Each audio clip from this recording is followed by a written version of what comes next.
Rail স্টেশনের ছোট্ট এক শহরে থাকে ৬০ বছরের বৃদ্ধ নারায়ণবাবু। একসময় পোস্ট অফিসে কাজ করতেন। এখন অবসর জীবনে একাকিত্বের সাথী। স্ত্রী নেই।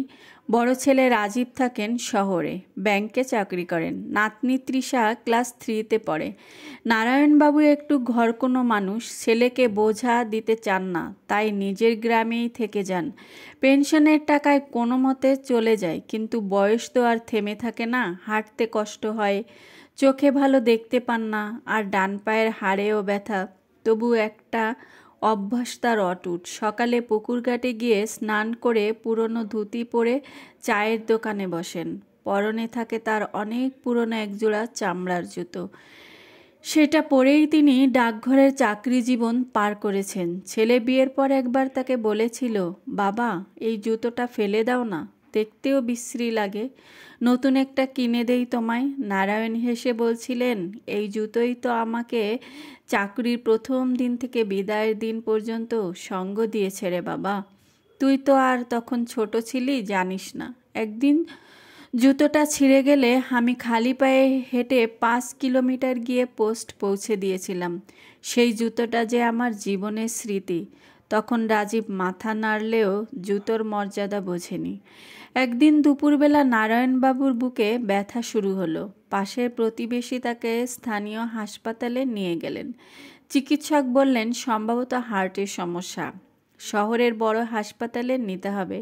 রাজীব খবর পেয়ে এসে বাবাকে শহরে নিয়ে এলো। বাবার জন্য নিজের অফিস থেকে ছুটি নিলেন। একরকম হোটেলে রেখে সেবা শুশ্রূষা করতে লাগলেন। বাবার চোখে সেই প্রথমবার রাজীবকে এত দায়িত্বশীল ও নরম মনে হলো। এক রাতে বাবার শয্যার পাশে বসে রাজীব চুপচাপ বাবার পায়ের দিকে তাকিয়েছিল। সেই পুরনো চামড়ার জুতো জোড়াই ছিল তার পায়ের পাশে রাখা। হঠাৎ রাজীব বাবাকে জিজ্ঞেস করলো, বাবা, তুমি কখনো বলনি এত কষ্ট করে কেন সেই জুতোটা প্রতিদিন আগলে রেখেছ?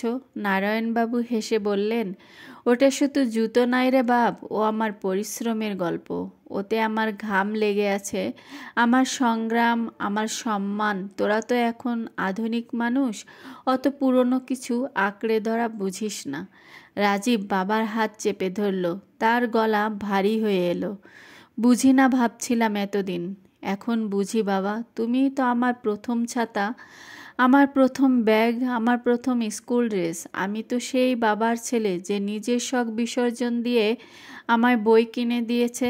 আমি কিভাবে তোমার স্মৃতি ভুলি? সপ্তাহখানেক পর নারায়ণবাবু সুস্থ হয়ে বাড়ি ফিরলেন। কিন্তু এবার আর গ্রামে নয়। রাজীব বাবার জন্য নিজের বাড়িতে একটি ঘর গুছিয়ে রেখেছে, বাবা যেন আর একা না থাকে। বাড়িতে ঢুকেই নারায়ণবাবু দেখে তার পুরনো সেই জুতো জোড়াটি একটি ছোট্ট কাঠের বাক্সে রাখা, উপরে দিয়ে স্বচ্ছ কাচ বসানো, আর নিচে ছোট্ট করে লেখা, বাবার সম্মান আমার গর্ব। নারায়ণের চোখ ছলছল করছিল। পাশেই ছোট্ট তৃষা দাঁড়িয়ে বলে উঠল, দাদু, এই জুতো আমি কাউকে ছুতে দেই না, বাবাই বলেছে এটা আমাদের বাড়ির ইতিহাস। নারায়ণবাবু রাজীবের কাঁধে হাত রাখলেন। তুই সত্যি বড় হয়েছিস রে বাবা, এখন মরেও শান্তি পাবো। রাজীব বাবার কাঁধে মাথা রাখল। চুপচাপ শুধু চোখ বেয়ে নেমে আসা ভালোবাসার অশ্রু কাছে ধরা পড়ছিল। এই গল্পটি শেয়ার করুন, কারণ হয়তো আমাদের ছোট্ট একটি প্রচেষ্টা কোনো সন্তানের হৃদয়ে তার বাবা মায়ের প্রতি ভালোবাসার বীজ বুনে দিতে পারে। আসসালামু আলাইকুম, কেমন আছেন সবাই? আশা করছি ভালো আছেন। আমিও আলহামদুলিল্লাহ। তো আমি গল্প করতে করতে আমার রান্নাটা শেষ করে নিলাম। আর আমার গল্পটা কেমন লাগলো? এটা আসলে একটা গল্পই নয়, এটার ভিতরে অনেক কিছু শিক্ষার আছে। তো কারোর ভালো লাগলে গল্পটা শেয়ার করে দিতে পারেন। আজ এই পর্যন্তই। সবাই ভালো থাকবেন। আবার ফিরে আসবো নতুন কোনো গল্প নিয়ে। আল্লাহ হাফেজ।